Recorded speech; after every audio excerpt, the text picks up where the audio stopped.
Assalamualaikum warahmatullahi wabarakatuh.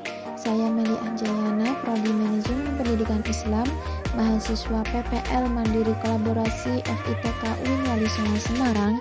Dan di minggu ketiga ini saya melakukan kegiatan yaitu inventarisasi dan shelving bahan pustaka. Mari kita simak penjelasannya.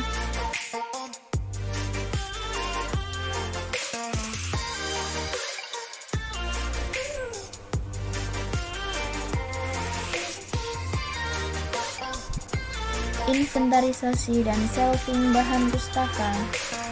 Pengertian inventarisasi bahan pustaka. Inventarisasi dalam Kamus Besar Bahasa Indonesia merupakan pencatatan atau pendaftaran milik kantor yang dipakai dalam melaksanakan tugas. Sedangkan pengertian dari inventarisasi bahan pustaka sendiri itu merupakan suatu kegiatan pencatatan setiap bahan pustaka yang diterima oleh suatu perpustakaan ke dalam buku induk atau buku inventaris perpustakaan yang menyangkut semua data bibliografi yang sudah sesuai dengan kebutuhan pelaporan dan database sebagai tanda bukti perbendaharaan atau pemilikan perpustakaan.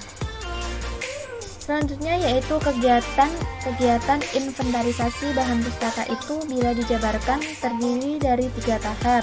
Tahap yang pertama yaitu pemberian cap atau stempel kepemilikan perpustakaan. Kemudian tahap yang kedua yaitu ada pemberian nomor inventaris buku atau nomor induk buku. Lalu tahap yang ketiga yaitu pencatatan data koleksi ke dalam buku induk atau buku inventarisasi. Sebagai contoh, di sini ada contoh stempel atau cap kepemilikan perpustakaan.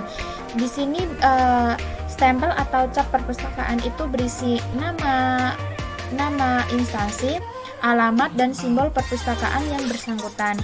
Kemudian di pemberian nomor inventaris buku atau induk buku itu berisi nama perpustakaan yang bersangkutan, lalu ada kolom inventaris, tahun, dan tanggal waktu buku itu dicatat dalam buku inventaris.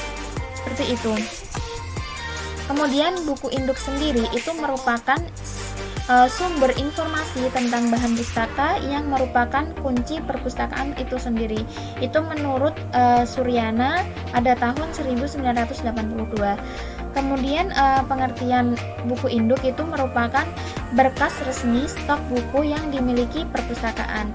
Sebagai contoh yaitu di sini sebelum kita melihat contoh dari format buku induk untuk buku, kita perlu tahu fungsi dari buku induk itu sendiri, yakni yang pertama mendaftarkan segala bahan pustaka yang ada di perpustakaan.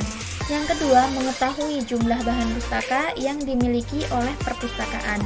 Kemudian kita perlu mengetahui jumlah bahan pustaka pada tahun tertentu dan menemukan judul-judul bahan pustaka yang hilang atau rusak. Kita juga perlu mengetahui asal atau sumber dari mana bahan pustaka itu berasal. Kemudian kita juga perlu jumlah buku itu berdasarkan golongannya. Nah, ini merupakan contoh format buku induk untuk buku. Di sini ada nomor, kemudian ada tanggal diterima atau buku itu masuk pada tanggal berapa. Kemudian ada nomor induk, pengarang, judul, edisi, penerbit, tahun, asal, harga dari buku itu sendiri. Kemudian ada nomor panggil dan ada keterangan. Selanjutnya yaitu langkah-langkah inventarisasi.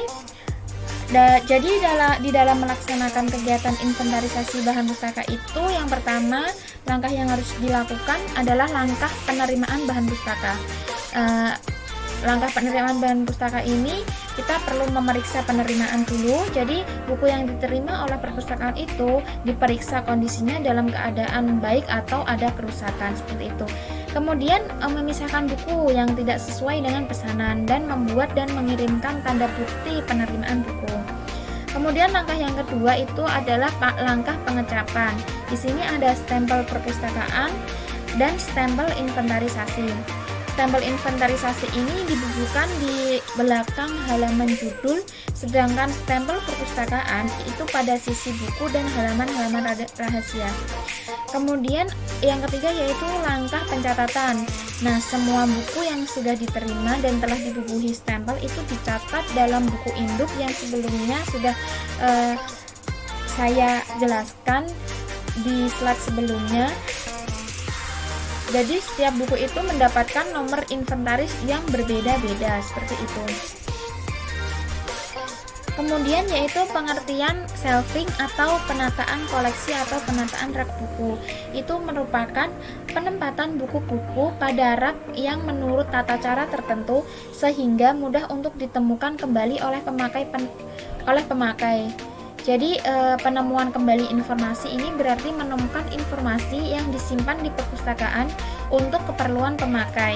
Itu menurut Sulistyo Basuki pada bukunya halaman 98 sampai 99. Nah, dokumen yang telah diproses itu perlu disusun di rak dan dokumen tersebut itu diberikan sarana untuk temu kembali yang berupa rekaman bibliografi yang disebut katalog. Jadi setiap buku itu mempunyai katalog buku yang setiap buku itu ada katalog buku seperti itu.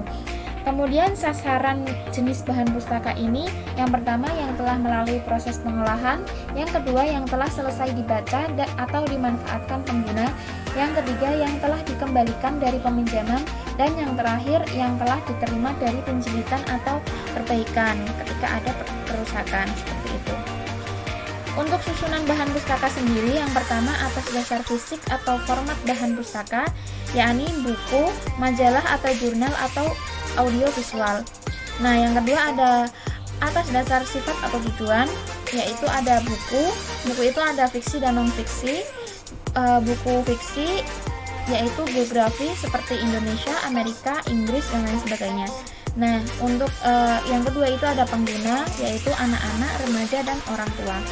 Untuk buku non fiksi itu berupa textbook dan non textbook atau majalah, dan majalah itu ada ilmiah dan populer.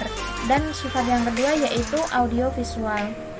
Susunan bahan pustaka yang ketiga yaitu atas dasar subjeknya.